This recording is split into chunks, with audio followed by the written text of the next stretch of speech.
주일 설교 시간이 됐습니다. 전날 밤에 늦게 잠드셨던 지사님 한 분께서 설교 시간에 많이 피곤하셨던 모양이에요. 좀 꾸벅꾸벅 졸으셨는데, 그러다가 잠결에 그 목사님이 라면 3개를 잘 사려면 주님의 말씀에 순종해야 된다라는 말씀에 얼핏 들었어요. 잠결에 듣고서 잠이 번쩍 깨었습니다. 너무 신기하잖아요. 라면 3개를 잘 사는 방법이 성경에 나온단 말이냐. 그게 너무 신기해서 번쩍 잠이 깼습니다. 예배가 끝나고 나서 다른 지사님께 물었습니다. 오늘 목사님께서 왜 갑자기 라면 3개를 잘 사는 법에 대해서 말씀하셨습니까? 라고 물었어요. 그러니까 아무도 그게 무슨 질문인지 모르겠다고, 이해를 못하겠다고 그랬습니다. 고민을 하다가 주일날 아무도 모른다고 하니까 할 수 없이 이제 월요일에 교회 홈페이지에 일찍 올라와 있는 그 목사님의 주일 설교 동영상을 이렇게 들어봤습니다. 그 주일 내내 그 집사님의 머리를 혼란스럽게 만들었던 그 부분의 말씀이 똑똑히 들려왔습니다. 남은 생애를 잘 살려면 주님의 말씀에 순종해야 합니다. 그런데 잠결에 듣다 보니까 그 남은 생애를 잘 살려면이라는 게 라면 3개를 잘 사려면 이렇게 들렸던 모양입니다. 예, 웃으신 분은 이제 졸으시는 없으시겠죠. 아마 번쩍 잠이 좀 깨시지 않으셨겠나 싶습니다. 여러분, 나라든 사람이든 간에 한때는 크게 쓰임을 받았다가 버림을 받는 경우가 있습니다. 오늘 본문 67절에 보시면 요셉의 장막을 버리시며 에브라임 지파를 택하지 아니하셨다라고 했습니다. 즉 요셉의 장막, 에브라임 지파가 버림을 받았다라는 말씀입니다. 그리고 60절에 보면 실로가 버림을 받았습니다.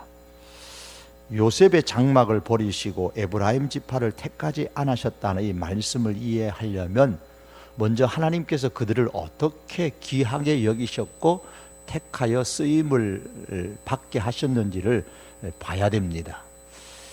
야곱의 아들들의 이름에 따라서 12지파가 형성이 되는데 그 12지파가 이제 이스라엘의 민족이 되죠. 창세기 48장 17절에서 20절에 보면 그 요셉의 두 아들 므낫세와 에브라임이 각각 한 지파가 됩니다. 원래 야곱의 아들인 요셉은 다른 형제들처럼 한 지파를 차지해야 되는데 요셉에게는 두 아들이 각각 한 지파가 되어져서 결과적으로는 요셉이 두 지파의 몫을 받는 그 하나님의 복을 누리게 되었습니다. 그리고 요셉의 그 후손 중에서도 므낫셋이 장남인 므낫셋보다는 차남이었던 에브라임이 더 큰 복을 받았습니다. 그 후로 출애굽하면서 이스라엘의 중심 지파는 12지파 가운데 에브라임 지파가 되었습니다. 특별히 하나님께서 모세의 뒤를 이어서 가나안 정복의 새 지도자로 여호수아를 세우셨는데 그 여호수아가 에브라임 지파 소속의 사람이었습니다. 따라서 사울, 베냐민 지파에 속하는 사울이 이스라엘의 초대 왕이 되기까지 이스라엘의 중심 지파는 에브라임 지파였습니다. 이렇게 에브라임은 특별한 하나님의 축복을 받은 지파였습니다. 요셉도 그렇죠. 그런데 오늘 시편 78편 9절에서 11절의 말씀의 내용을 보면 이런 에브라임 지파의 사람들, 에브라임의 자손들이 지도자 지파였음에도 불구하고 이스라엘이 어려움에 처했을 때에 전쟁에 앞장서지 않았고 하나님의 언약을 앞장서서 지키지 않았고 말씀을 준행하지 않았으며 하나님께서 베풀어 주신 그 기이한 과거의 일들을 다 잊고 살았습니다. 결국 하나님은 이런 에브라임 지파를 하나님의 일을 이루어 가시는 그 중심 자리에서 제외시켰습니다. 떨어뜨려 버렸습니다. 이것이 바로 67절에 요셉의 장막을 버리시며 에브라임 지파를 택하지 아니하셨다라는 말씀의 의미입니다. 60절에 보시면 하나님께서 에브라임 지파를 버리셨다는 상징적인 모습으로 에브라임 지파 땅에 속해 있었던 실로의 성막에서 떠나버리셨습니다. 이스라엘이 가나안을 정복하던 동안에는 성막이 길갈이라는 땅에 있었습니다. 하지만 어느 정도 이스라엘 백성이 가나안 땅을 정복하고 안정이 되었을 때에 그 성막을 실로로 옮겼습니다. 이 실로는 말씀드린 것처럼 여호수아가 속한 에브라임 지파에 속한 그런 도시였습니다. 그 이후로 이 실로는 여호수아 시대로부터 마지막 사사인 사무엘이 생존하던 그 시기까지 약 한 400년 동안 정치와 종교의 중심지로서 이스라엘의 실제적인 수도 역할을 해왔던 도시였습니다. 실로의 성막에서 모든 제사를 통한 예배가 드려졌습니다. 실로에서 재판과 함께 국가의 중대사를 논하면서 결정을 했습니다. 모든 이스라엘의 성인 남자들이 그곳에 모여와서 여호와의 절기들을 지켜왔습니다. 한마디로 실로는 하나님의 선민이라는 이스라엘의 정체성이 뿌리 깊게 자리 잡혀 있는 도시였고 하나님의 도성이었습니다. 그런데 그런 실로의 장막에서 하나님께서는 미련 없이 떠나버리셨습니다. 구약시대의 이 성막은 땅에 거하시는 하나님의 집이었습니다. 그런데 하나님께서 그 하나님의 진에서 떠나신 거예요. 하나님께서 이스라엘의 지도자 지파였던 에브라임 지파를 떠나신 거예요. 에브라임 지파를 떠나셨다라는 말씀은 이스라엘을 떠나셨다는 의미이기도 합니다. 그 결과 이스라엘은 아주 처참한 상태에 이르게 되어졌습니다. 하나님께서 이스라엘을 떠나시게 되자 이 이스라엘은 많은 외적들을 감당할 수 있는 힘을 상실해 버렸습니다. 그 결과로 61절 말씀에 기록된 것처럼 하나님의 능력과 영광의 상징이었던 법궤조차도 블레셋에게 빼앗겨 버렸습니다. 또한 하나님께서 성막을 떠나시자 블레셋을 비롯한 많은 외적들의 침략으로 인해서 이스라엘의 땅과 백성들은 62절에서 64절 말씀에 기록된 것처럼 유린을 당했습니다. 이스라엘이 전쟁에서 패배합니다. 많은 전쟁들이 그 전쟁에서 전사를 했습니다. 젊은이들이 전쟁에서 죽어나가니까 남자 청년들이 없잖아요. 그래서 처녀들은 결혼을 하지 못하게 됩니다. 제사장들 역시도 죽임을 당하게 되고 과부들은 전쟁에서 남편을 잃은 슬픔으로 애곡을 해야 됨에도 불구하고 엄청난 국가적인 재난이 너무 컸기 때문에 자기 문제로 인하여 애곡할 수도 없고 애곡할 힘마저도 상실하고 말았습니다. 이 모든 일들이 하나님께서 실로의 성막을 떠남으로, 에브라임을 버리심으로, 요셉의 장막을 버리심으로 일어난 일들이었습니다. 사랑하는 성도 여러분, 하나님의 구원 계획은 창세기로부터 지금에 이르기까지 변함이 없으십니다. 하지만 그 구원 계획을 이루어 가시는 과정에 하나님께서 쓰시는, 사용하시는 나라와 백성과 교회는 바뀔 수가 있습니다. 하나님의 손에 전혀 쓰임을 받지 않은 사람이 쓰임을 받을 수도 있지만 하나님의 손에 이전에 쓰임을 받았다가도 철저하게 버림을 당할 수가 있습니다. 에브라임 지파처럼 말입니다. 그 이유는 하나님이 변덕스러워서가 아닙니다. 하나님이 악하시기 때문에 그런 것은 아닙니다. 오늘날 사회에서 누군가를 썼다가 버릴 때는 이중적인 의미가 있습니다.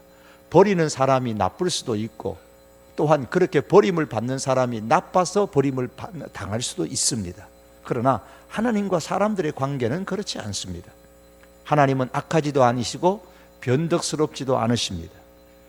오늘 이 시편 78편이 전체의 내용이 보여주는 바와 같이 하나님의 손에 쓰임을 받던 나라와 이 백성들이 철저하게 탐욕을 쫓는 삶으로 인해 가지고 하나님께 대해서 때로는 시험하고 반항하고 배반하고 불신앙을 표현하고 우상 숭배를 하고 끊임없이 하나님께서 그 백성을 육체처럼 티끌처럼 연약하게 여기셔서 그들에게 은혜를 베풀어 주셨음에도 불구하고 이와 같은 일들이 멈추지 않게 되자 마침내 하나님께서 그들을 하나님의 사역에 있어서 이제 버리셨던 겁니다. 그러므로 과거에 하나님의 손에 쓰임을 받았다고 해서 지금도 계속 하나님의 손에 쓰임을 받고 있다고 착각하지 말아야 합니다. 미래에도 하나님의 손에 쓰임을 계속 받을 것이라고 생각도 하지를 말아야 됩니다. 우리의 신앙이 타락을 하면 하나님은 얼마든지 한국을 떠날 수 있으십니다. 지금까지 150여 년 동안 하나님께서 이 땅을 지키셨는데 150년이 문제가 아닙니다. 1000년 동안 하나님 함께 하셨던 나라도 얼마든지 하나님께서 미련 없이 떠나셨는데 150년, 130년쯤이야 아무것도 아닙니다.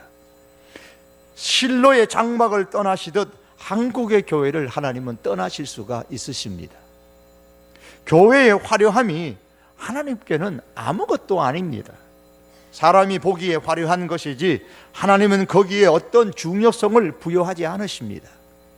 사실 본문의 역사는 아직 솔로몬 시대 이후로 넘어가지 않았기 때문에 하나님께서 솔로몬 시대에 성전을 세우셨다라는 말씀이 본문에 나오지만 솔로몬의 성전을 떠나셨다는 말씀은 나오지 않습니다. 그러나 역사가 좀 더 흘러가게 되면 하나님께서 솔로몬의 성전에서도 떠나셨다고 말씀하십니다. 에스겔서 10장 18절에 여호와의 영광이 성전, 즉 솔로몬의 성전 문지방을 떠났다 그랬습니다.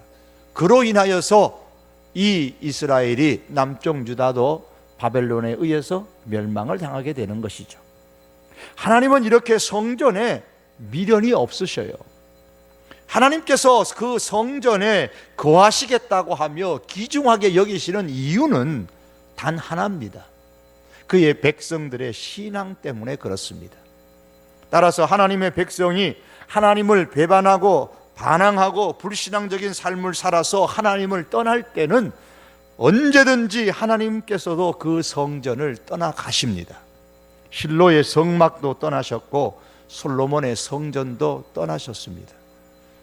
이처럼 얼마든지 이 시대에 아무리 화려하고 웅장하게 지은 교회라도 하나님은 그 안에 거하는 하나님의 백성들이 바른 신앙의 모습을 갖추지 못할 때에 언제든지 떠나십니다. 교회만이 아닙니다. 나라도 떠나고 백성들로부터도 떠나십니다. 그러므로 여러분, 작금에 일어나고 있는 이 국내 국제적인 상황을 보면서 걱정스러운 일들이 참 많이 있습니다. 하지만 이런 일들보다도 우리가 더 심각하게 두려워하고 염려해야 할 것은 불안한 이 조국 땅의 정치나 경제가 아니라 우리의 불신앙으로 인하여서 하나님께서 이 조국 땅과 조국의 교회들을 떠나시지 않을까라는 겁니다. 그러므로 우리는 하나님께서 이 땅을 떠나시지 않으시도록 기도를 해야 합니다. 그런 의미에서 이 민족은 더더욱더 그 어느 때보다도 비상시국인 겁니다. 하나님께서 이 땅의 교회를 떠나시지 않으시도록 우리가 기도해야 합니다. 하나님께서 이 우리 조국 땅과 이 교회들을 버리지 않으시도록 우리가 기도해야 합니다. 시편 27편 8절과 9절에 보면 옛 성도는 이렇게 기도했습니다. 여호와여, 내가 주의 얼굴을 찾으리이다. 나의 구원의 하나님이시여, 나를 버리지 마시고 떠나지 마소서. 나를 버리지 마시고 떠나지 마소서. 하나님, 이 조국 땅과 이 조국의 교회를 버리지 마시고 떠나지 마시옵소서. 우리 옛 성도의 기도처럼 우리가 이렇게 하나님을 향하여 기도할 비상시국입니다. 지금 일어나고 있는 국가 사회적인 현상을 보면서 하나님께서 과연 우리 교회와 성도들에게 무엇을 경고하시는지를 우리는 깨달아야 되고 더욱더 마음을 다해서 하나님께로 돌아가서 하나님의 얼굴을 찾아야 할 때입니다. 예컨대 죄를 지으면 숨길 수 있을 것 같으나 반드시 드러난다는 것을, 반드시 드러날 때가 있다는 것을 우리가 지금 경험하고 있지 않습니까? 이런저런 죄를, 이런저런 나쁜 악행들을 행하지 않을 것이라고 생각했던 것들이 사실인지 아닌지는 아직 확정되지는 않았지만 드러났다는 이 사실만으로 사람들이 분노하고 거리로 나오고 또한 사람들의 이야기의 주제거리로 삼고 있는 것이 아닙니까? 드러납니다. 언젠가는 드러났다, 드러난다라는 사실을 우리는 깨달아야 됩니다.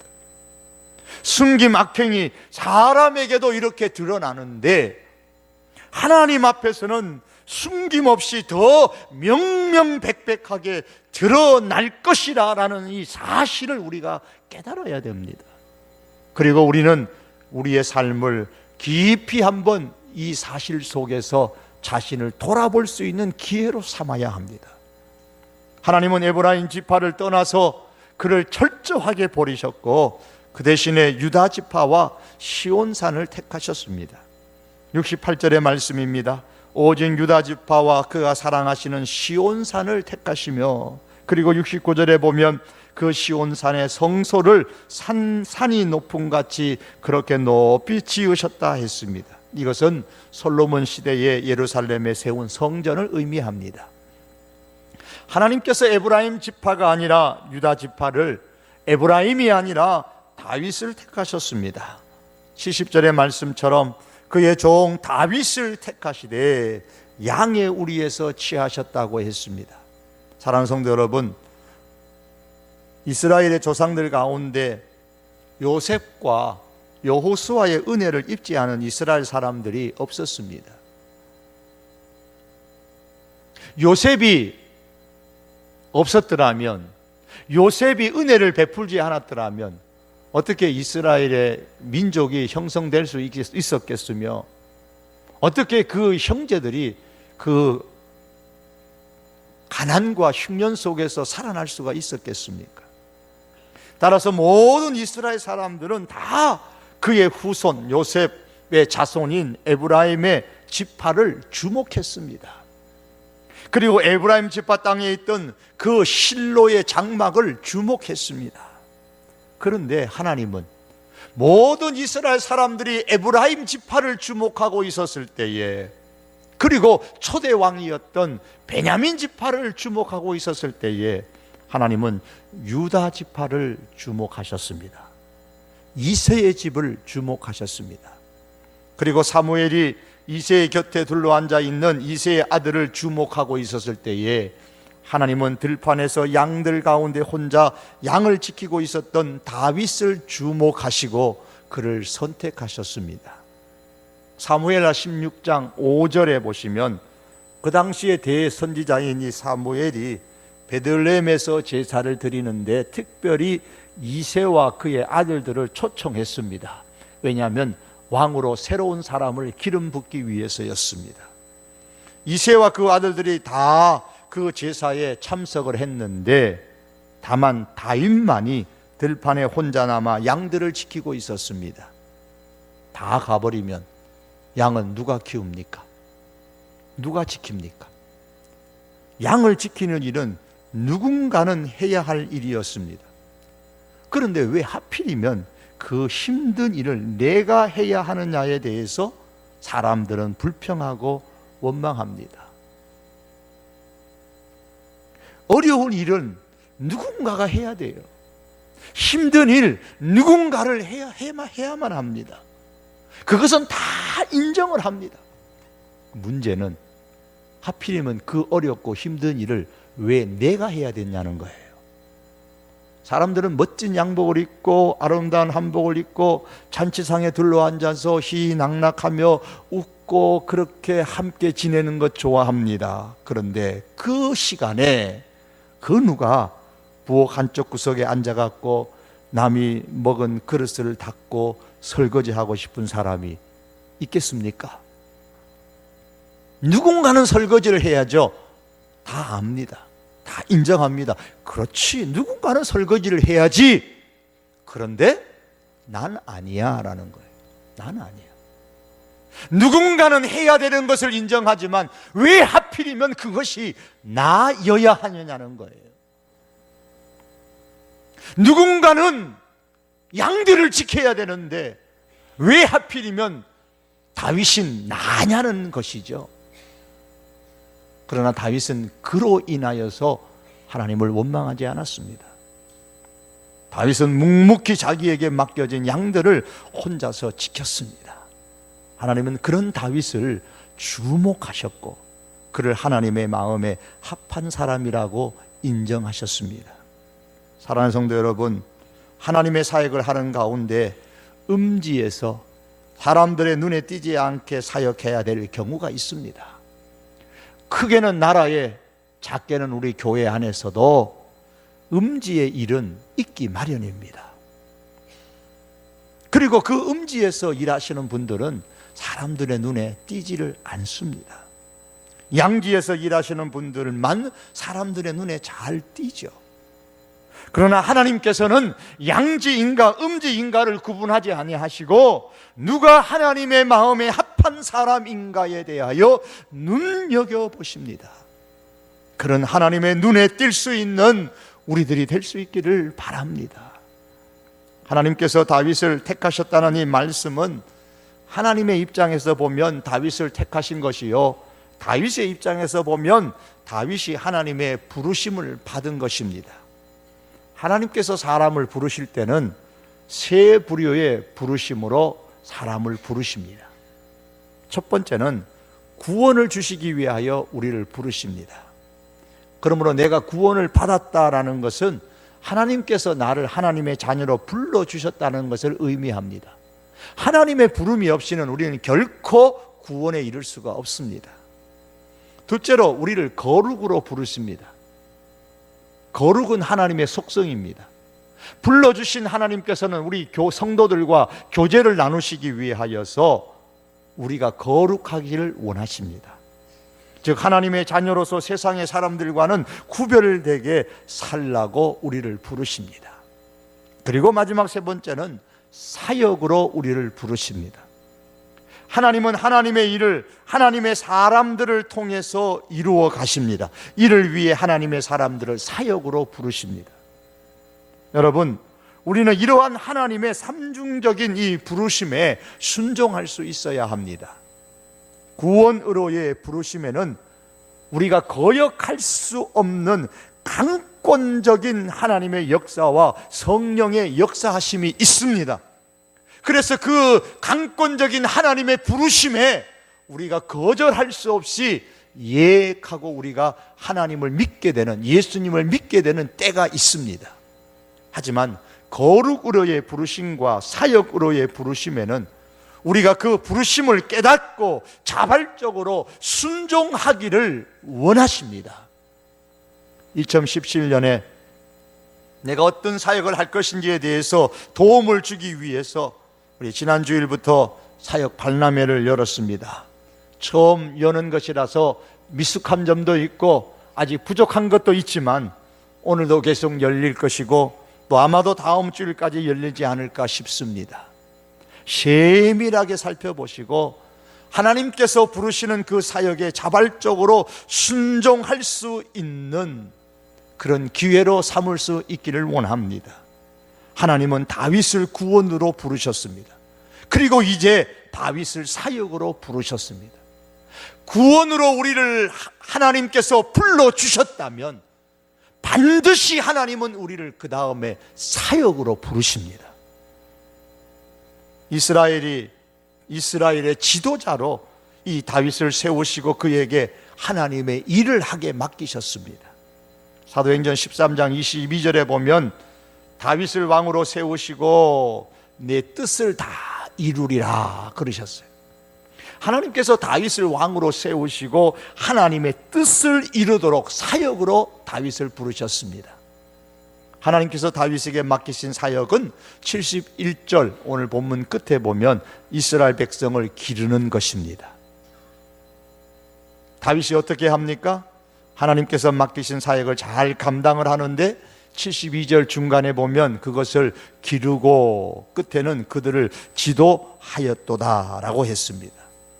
사도행전 13장 36절에 보면 이것을 다윗은 당시에 하나님의 뜻을 따라 섬기다가 잠들었다 그랬습니다.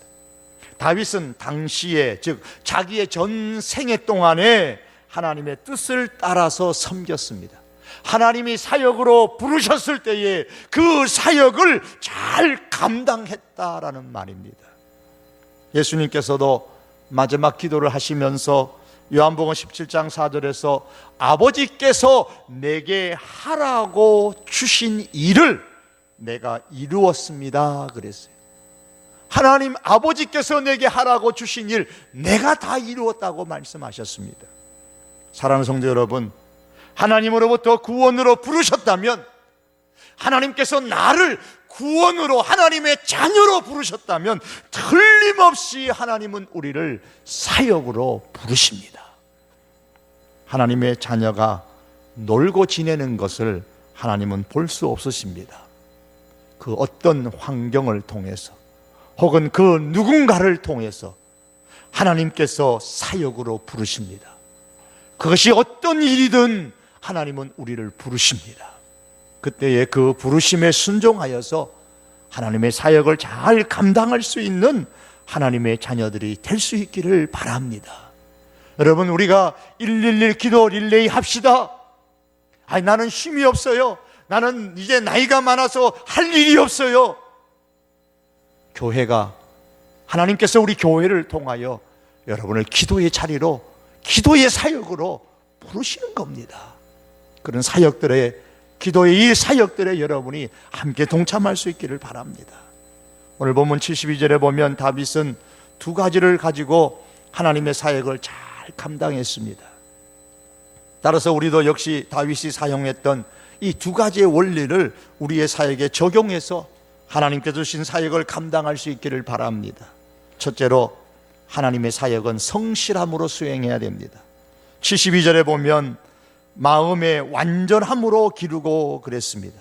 여기서 완전함이라는 것은 마음의 성실함을 의미합니다. 성실함이라는 것은 사람에게 보이려고 사람에게 하듯이 하지 아니하고 주님께 하듯이 하는 겁니다.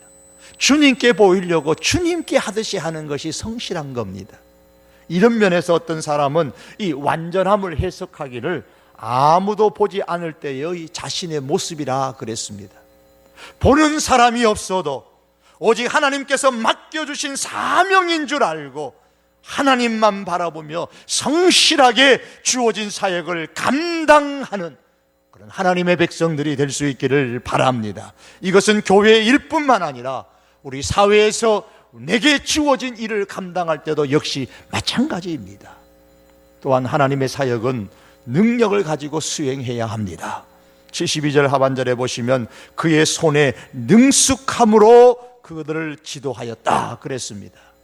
하나님은 모든 사람에게 재능을 주셨고 특별히 하나님의 사람들에게 은사를 주셨습니다.